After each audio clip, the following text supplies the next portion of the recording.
Hartos de ser pasados por alto, sintiendo que el sistema los abandonó, The Miz y R-Truth optaron por forzar su voluntad en el Raw Super Show del 22 de agosto de 2011, atacando arteramente a Santino Marella durante su entrada para adueñarse de la transmisión del show premier. Las dos inestables superestrellas hablan sobre una conspiración en contra suya que ha llegado ya demasiado lejos y que no iban a permitir que continuara injustamente. A The Miz, por ejemplo, no le parece coincidencia que en cuanto Triple H tomó el control de WWE, él pasó a la irrelevancia, aún a pesar de tan solo unos meses atrás haber estelarizado WrestleMania 27 derrotando a John Cena por el WWE title. Truth, por su parte, dice que oportunidad que ellos vieran venir en su camino, ahora la iban a tomar a cualquier costo, sin importar lo que eso cueste o a quién debían aplastar para conseguir lo que deseaban. Y esto no era la verdad, sino solo la verdad y nada más que la verdad.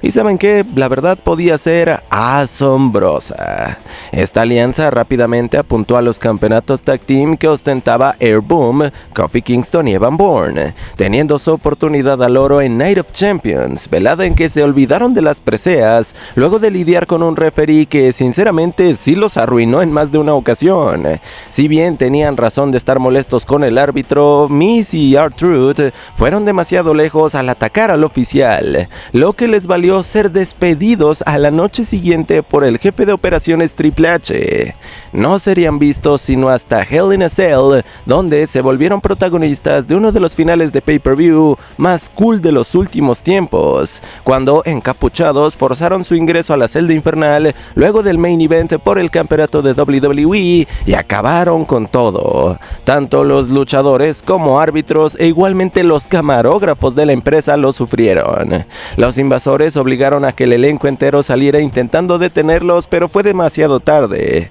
Para cuando pudieron abrir la estructura, los rebeldes ya habían provocado una pesadilla dentro de Hell in a Cell y fueron prontamente arrestados y vapuleados por un Triple H que estaba fúrico. Increíblemente, los ahora conocidos como Awesome Truth serían parte de la caída de Hunter en el poder, abriendo el camino a que John Laurinaitis tomara las riendas del programa y permitiéndole a ellos ser reinstaurados en la promoción para así alcanzar su peak en el siguiente pay-per-view de la compañía, Vengeance, del 23 de octubre, escenario donde derrotaron al Juego y a CM Punk en acción por parejas y con algo de ayuda de Kevin Nash. Además de ser parte de un ángulo intrigante, gente, la verdad asombrosa también era un gimmick con una cualidad que ningún otro acto poseía en ese entonces, a excepción de CM Punk tal vez. Y esa era realismo.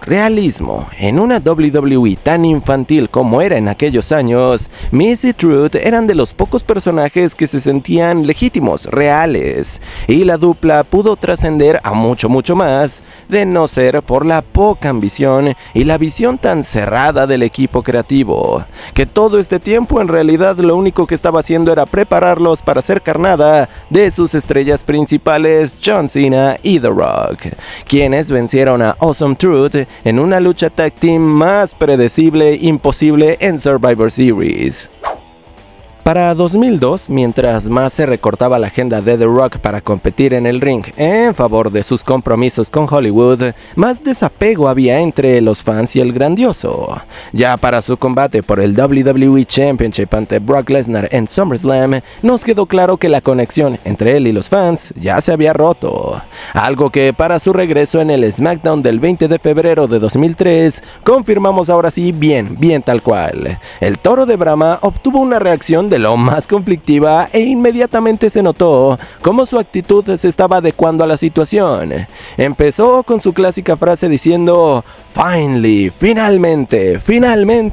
The Rock ha regresado a Indiana. ¿A quién rayos le importa? Siguió preguntándole directamente a la multitud si en verdad iban a querer abuchearlo, y cuando los escuchó y leyó múltiples pancartas insultándolo o pidiendo que ya se largara a Hollywood, bueno, ahí obtuvo su respuesta. Pero no importaba, porque él iba a seguir siendo el golpeador de jabronis, el catador de pies, el que gana más dinero en un día que todos en toda su vida. cara. Aquel encargado de hacer a Hulk Hogan super... ok. La Roca le advierte a todos que estuvieran al tanto de lo que abuchearlo significaba, porque ya nada iba a ser lo mismo, y les prohíbe volver a repetir como ovejas sus frases, ya no más de eso. Más tarde esa noche, el grandioso confrontó a quien sería su oponente en unos días en el pay-per-view No Way Out, Hulk Hogan, y sinceramente, gente, lo hizo trizas en el micrófono. Y aún así, el que estaba exageradamente over con el público era el Hulkster, lo que lo hizo el rival perfecto para este heel turn del samoano, que finalizó esta espectacular noche de volver al bando heel, imitando al inmortal y luego escupiéndole en toda la cara. Oficialmente, Hollywood Rock estaba desatado y el mundo no estaba listo para lo que se venía. En mi opinión, aún la mejor etapa de The Rock en toda su carrera. Segmentos inolvidables como la promo en Canadá, el concierto en Sacramento, historias entretenidas como su feudo con The Hurricane y por supuesto no podemos olvidar el capítulo conclusivo ante su némesis Stone Cold Steve Austin, que los llevó a un emocional duelo final en WrestleMania 19,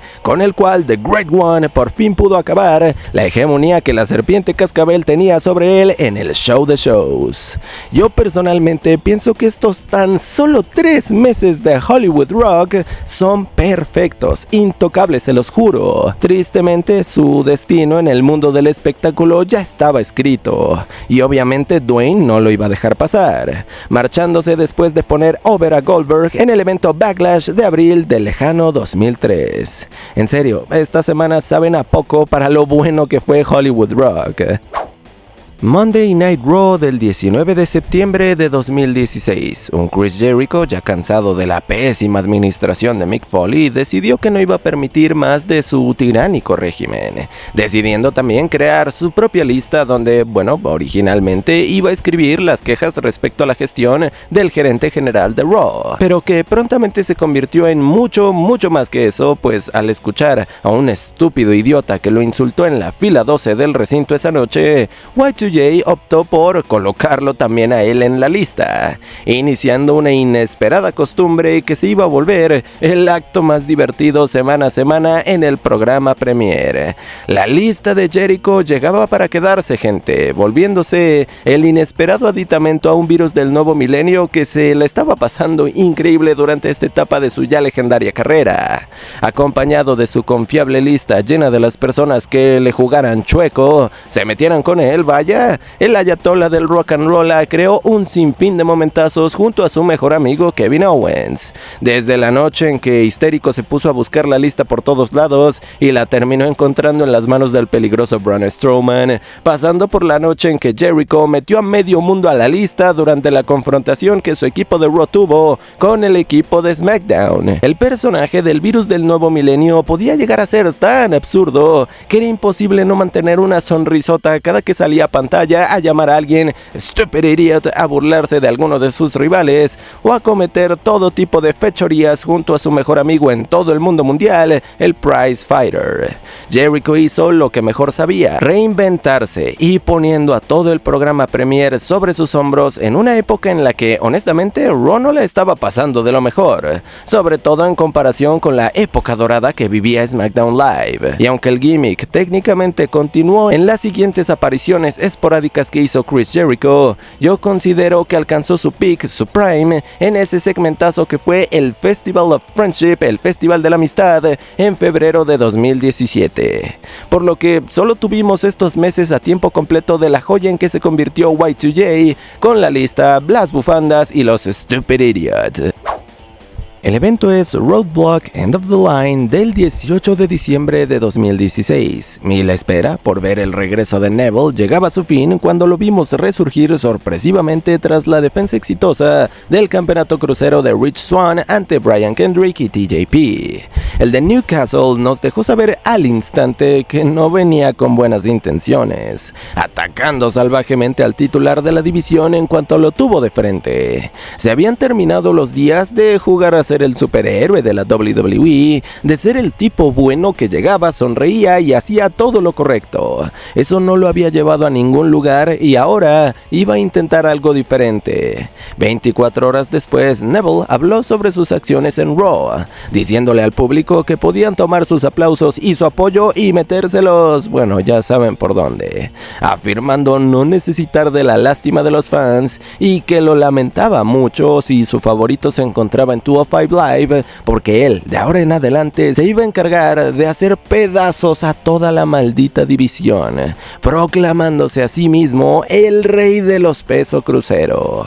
Obviamente, para poder cimentar un reinado se necesitaba de la corona, y el inmisericordia Neville puso manos a la obra con rapidez, derrotando a su pupilo y antiguo amigo Rich Swann en el pay-per-view Royal Rumble 2017 para despojarlo del Cruiserweight Championship tras un estupendo combate, uno que sirvió para sentar las bases del dominio que se avecinaba de Neville en el apartado peso ligero de la empresa. La brutalidad, la llave Rings of Saturn y esa incuestionable calidad en ring marcaron este personaje que finalmente dio cierta proyección a la división, un auténtico top heel que le dio peso y trascendencia a ese título con cada nueva defensa que tenía. El personaje no necesitó de 1000 promos, segmentos o de ser el más ruidoso siquiera. Todo lo que se requería era ver la devastación que el King of the Cruiserweights podía causar, ser testigos de su maravilloso performance in ring y gozar de sus luchas por el oro.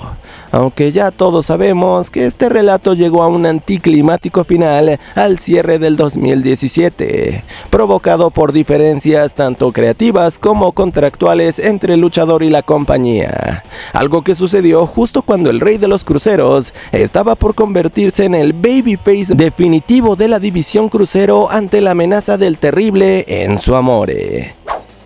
De vez en cuando en WWE, un push sorpresivo y casi hasta repentino se presenta para un talento que no estaba siendo tomado en cuenta. Para William Regal, su oportunidad vino en el Raw del 6 de agosto de 2007, cuando ganó una batalla real ante el resto del elenco de la marca roja para así proclamarse como gerente general de las veladas de lunes. Un gimmick que en un principio no daba la impresión de estarlo planteando en un plano importante, pero que fue tomando vuelo con el pasar de los meses. Y ya para 2008 pasó de que Regal fuera una presencia secundaria a asumir el lugar del villano número 1 del show premier. Todo gracias a una competición de nombre King of the Ring. Torneo que a base de abuso de su poder y tácticas de lo más sucias terminó conquistando Regal la velada del 21 de abril, superando a CM Punk en la final para convertirse en rey del ring. Lo que básicamente corrompió al de Blackpool, England, llevando su ego a alturas inimaginables, algo que de hecho vimos de primera mano a la siguiente semana, el 28 de abril, cuando, no bastándole con haberse dado una excesiva y exagerada coronación, perdió la cabeza cuando sintió que su autoridad estaba siendo pasada por alto, mandando a cortar la transmisión de Raw durante el main event que se disputaba entre el campeón de WWE Triple H y Randy Orton, exigiendo a la producción como un demente que pararan la transmisión. El rey del ring, gerente general, sonaba como un chance perfecto para crear al tirano más desgraciado, cruel y sádico al mando de Monday Night Raw, lo que hace más triste saber que el mal juicio en el peor momento posible le costó al veterano inglés todo. Regal falló un test antidrogas y luego de perder un abrupto combate de, bueno, el perdedor se va de WWE ante Mr. Kennedy en el Raw del 19 de mayo, fue prontamente suspendido durante 60 días por tratarse de su segunda violación de la política de bienestar de la compañía. Para cuando regresó en julio, bueno, ya no había gerente general de Raw, el King of the Ring ya no significaba lo mismo y William Regal tuvo que conformarse con un reinado con el Intercontinental Championship que, bueno, ya había ganado antes. Y se los digo, lo que más me duele es que el push se desvaneciera, pero también que el gimmick del rey gerente general apenas prevaleció durante unas semanas nada más. El run que tuvo Regal como GM estuvo bien, sin embargo, cuando ya iba a empezar su arco argumental de verdad emocionante, fue cortado por una grave equivocación. Una lástima.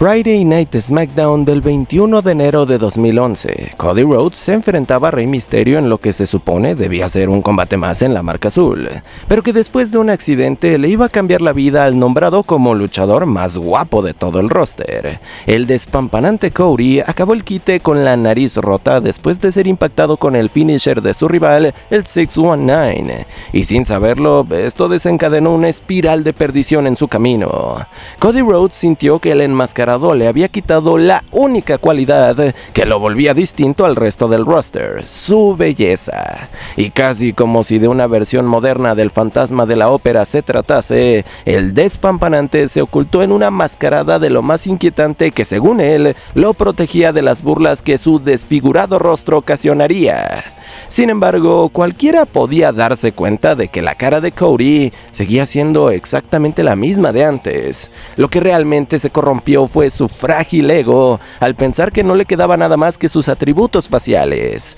Rhodes perdió la razón y en su regreso mostró una identidad maníaca, inestable y mucho más peligrosa, volviéndose así Undashing, seguramente una de las personalidades más profundas ideadas por esta compañía. Este no era un heel más, gente, realmente se trataba de un monstruo traído a la vida, y todo proveniente de un gimmick tan clásico y cliché si quieren, como el del narcisista obsesionado con su belleza. Cody Rhodes tuvo una genial rivalidad con el gran Rey Mysterio, que le trajo su, hasta entonces, victoria más importante en WrestleMania 27, y se consolidó como uno de los midcard esenciales de un SmackDown que pasaba por una etapa de transición con la pérdida de muchos de sus talentos fuertes. Undashing Cody no tardó en hacerse con el campeonato intercontinental, el cual rescató por cierto de la perdición, trayendo de paso el que en mi opinión es el diseño más bonito de este campeonato, y fue añadiendo detalles peculiares a su gimmick, como el colocarle bolsas de papel en la cabeza al público para ocultar su fealdad y demostrar que los únicos realmente horrendos en lo más profundo éramos nosotros los fanáticos por nuestras actitudes. La máscara, la conducta errática y el buen trabajo de storytelling hicieron de este personaje uno de los más valiosos de la multifacética carrera de Cody Rhodes, y si me lo preguntan a mí, daba como para un buen rato más de relatos intrigantes y feudos personales, pero WWE no lo vio de la misma forma, y ya para el cierre del año lo que hizo tan especial a este fantasma de la ópera se había ido, dejando a Rhodes como un heel más en la programación y tirando, en mi opinión, a la basura meses de ángulos más llamativos para Undashing Cody Rhodes. El SmackDown del 23 de enero de 2003 fue una noche importante para los talentos jóvenes en desarrollo de la marca azul. Después de ya haber visto un video promocional de Nathan Jones, terrible luchador que fracasó, ahora tocaba el turno de ver lo que una auténtica promesa tenía para ofrecernos. Sean O'Haire aparece frente a un fondo blanco para hablarle a los fans sobre los impuestos y cómo realmente estos no son necesarios y únicamente representan un gasto inútil, un robo al dinero que como ciudadanos cada uno se gana con tanto esfuerzo. Es más, O'Haire afirma que pagar impuestos era hasta anticonstitucional. Pero él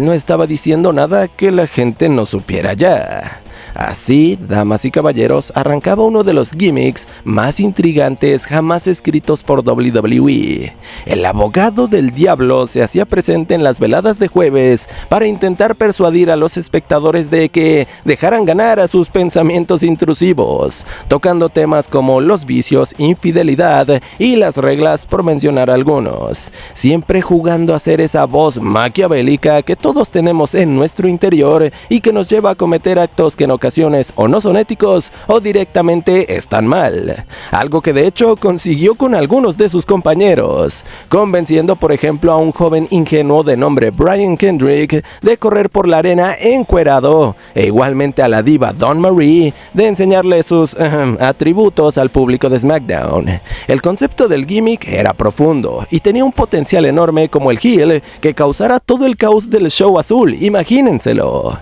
Lamentablemente, una WWE que siempre deja escapar oportunidades de oro, tiró por la borda lo genial de este rumbo que había tomado Sean O'Haire, aliándolo repentinamente con Rowdy Roddy Piper luego de WrestleMania 19, dando comienzo en el SmackDown del 10 de abril, junto también a un feudo olvidable entre O'Haire y Rikishi. De aquí en adelante, la tensión puesta en el abogado del diablo se fue disipando gradualmente con la llegada de actos como el luchador de una sola pierna Zach Gowen y el estúpido ángulo de Mr. America. Y cuando el Hot Rod fue despedido de la empresa en junio de 2003, prácticamente todo se había acabado para Sean O'Haire, quien sería liberado de su contrato en abril de 2004.